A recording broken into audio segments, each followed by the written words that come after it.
On this hallowed ground you'll find many known and unknown soldiers from the Union and a few from the Confederacy. There are U.S. colored troops buried here, men who died fighting for this nation before they could even vote, and fighting for their fellow African American people who were enslaved on the very grounds they died on. There are Native American soldiers and newly arrived immigrants, both buried here, many of them barely adults and many unmarried.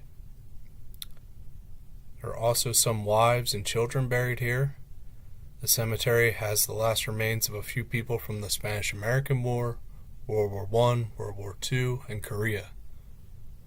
Bivouac of the Dead is a poem that became very popular after the Civil War.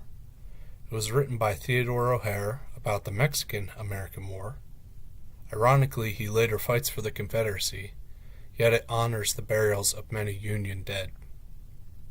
Still, this poem helped many people mourn the unimaginable loss of life the nation endured from 1861 to 1865. You'll find it written on plaques in many national cemeteries, including Poplar Grove at Petersburg National Battlefield. The language of this poem seems to be from another time, yet it might still have some power for the listener. Today, we are one nation, and we honor those who died in the struggle to create a more perfect union. What more could you do so that their sacrifice was not in vain? The muffled drum's sad roll has beat the soldier's last tattoo. No more on life's parade shall meet the brave and fallen few. On flame's eternal camping ground their silent tents are spread, and glory guards with solemn round the bivouac of the dead. No rumor of foes' advance, nor swells upon the wind, nor troubled thought at midnight haunts of loved ones left behind. No vision of the morrow's strife, the warrior's dream alarms. No braying horn or screaming fife at dawn shall call to arms. Their shriveled swords are red with rust, their plumed heads are bowed. Their haughty banner, trailed in dust, is now the martial shroud. And plenteous funeral tears have washed the red stains from each brow, and proud forms by battle gashed are free from anguish now.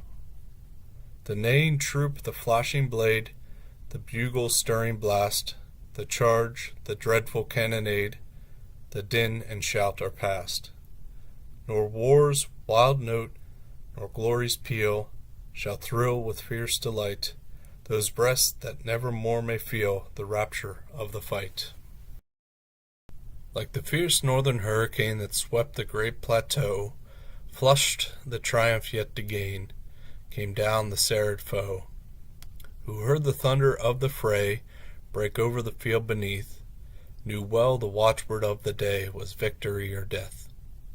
Long had the doubtful conflict raged over all the stricken plain, for never fiercer fight had waged the vengeful blood of Spain.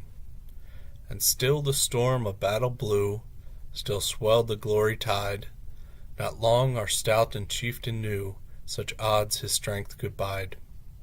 'Twas in the hour his stern command called to martyr's grave, the flower of his beloved land, the nation's flag to save. By river of the father's gore his first-born laurels grew, and well he deemed the sons would pour the lives for glory too. For a mother's breath had swept over Augustora's plain, and long the pitying sky has wept above the mortared slain. The raven's scream, or eagle's flight, or shepherd's pensive lay, alone awakes each sullen height that frowned over that dread fray. Sons of the dark and bloody ground, ye must not slumber here, where stranger steps and tongues resound along the heedless air. Your own proud land's heroic soil shall be your fitter grave.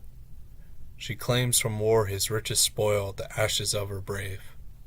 Thus 'neath their parents' tuft they rest, far from the gory field, born to a Spartan mother's breast on many a bloody shield.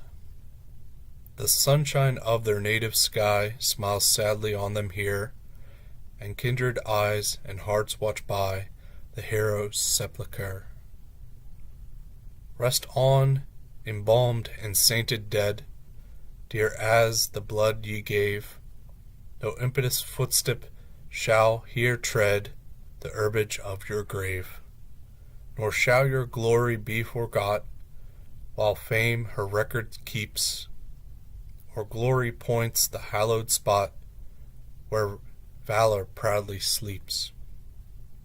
Yon marble minstrel's voiceless stone in deathless song shall tell, when many a vanquished ago had flown, the story of how ye fell. Nor wreck, nor charge, nor winter's blight, nor time's remorseless doom shall dim one ray of glory's light that gilds your deathless tomb.